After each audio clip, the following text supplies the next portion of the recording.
Viral ngayon ang videong ito kung saan makikita ang umanay panloloko ng nagpakilalang staff umano ng vlogger. Ang mechanics nga rito para manalo ay isi-share lamang ang video ni Cherry. Ang mga maswerte umanong mapipili ng dalaga ay makakakuha ng cash prize.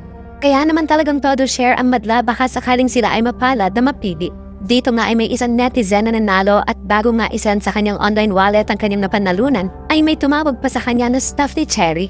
Dito nga ay binanggit ng staff ni Cherry na nagpakilalang si Adrian na kailangan niyang i-screen record ang usapan nila ng nanalong netizen. Isa nga sa pinapagawa nito sa netizen ay dapat naka-shared screen ito para mai-record niya. Ayon pa nga rito ay isasama ang record na iyon sa vlog ni Cherry para patunay na nagbibigay talaga ito ng papremyo. Ngunit isa nga ba ito sa pinagkakakitaan ngayon ni Cherry? Ang mga scam? Ano nga ba ang katotohanan sa ginawang ito ng nagpakilalang staff ng dalaga? Gigil na gigil nga si Cherry sa nakaraang post niya sa kanyang social media account. Dito nga ay nagbigay siya ng babala sa madla tungkol sa mga nangi-scam gamit ang kanyang pangalan.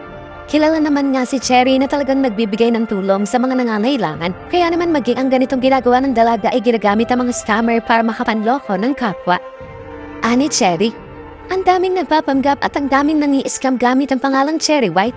Dagdag nito, huwag kayo basta-basta naniniwala sa mga nagpapanggap na staff ko. Dito nga ay nilinaw ni Cherry na wala siyang tao na inuutusan para tumawag sa mga netizens. Ayon pa nga kay Cherry ay siya daw mismo ang nagbibigay ng papremyo sa mga netizens na kanyang napili gamit ang online wallet. Hindi ako gumagamit ng ibang tao para mamigay ng cash. Okay, ani Cherry. Ayon pa rito, syempre alam ko ang daming nangangailangan. Syempre ako namimigay talaga ako. Sa video nga na ito ni Cherry, nakiusap siya sa madla na i-share umano nila para wala nang iba pang maloko ang mga scammer na nagpapandap na staff nito. Huwag kayong maniniwala sa mga tumatawag sa inyo na staff ko daw. Sa pangyayaring ang ito, buti na lang at ang kapatid ni Cherry na si Neil ang nataw. Sa pangyayaring ang ito, buti na lang ay ang kapatid ni Cherry na si Neil ang natawagan ng scammer na ito. Sa huling parte nga ng video ay talagang binara ni Neil ang scammer. Aniya, ang hirap kumita ng pera, no? Mabilis sa inyo kasi nang-i-scam kayo. Dito nga ay nakikipagmatigasan pa ang scammer at todo tanggi pa siya. Dito ay nabanggit ni Neil na taga Cebu umano ang scammer na iyon.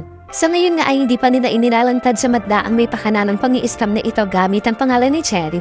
Maging ang mga netizens nga ay inis na inis sa pangyayaring ito. Hindi magtrabaho ng pata sa mga scammer na yan, sisirain pa yung pangalan nyo. Ano katakot na talaga si Cherry? Dapat talaga ingat-ingat talaga sa mga scammer. Grabe na talaga panahon ngayon, mare. Kaya ingat po tayong lahat. Kapal ng mukha ng scammer.